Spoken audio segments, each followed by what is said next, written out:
Today, we're going to show you how to remove old devices from your Google account. If you've got old devices that you no longer use or want to keep your account secure, follow the simple steps to manage and remove them. So let's get started.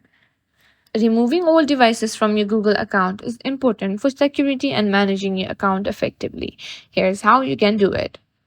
Go to your preferred web browser and navigate to myaccount.google.com.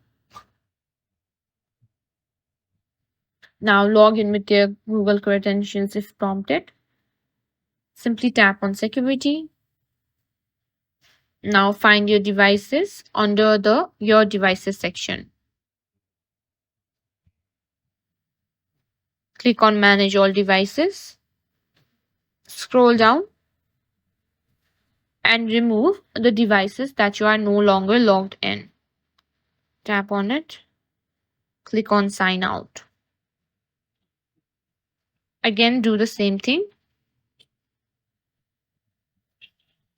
And repeat the steps, and that's it. Removing all devices from your Google account is a simple way to enhance your security and keep your account in check.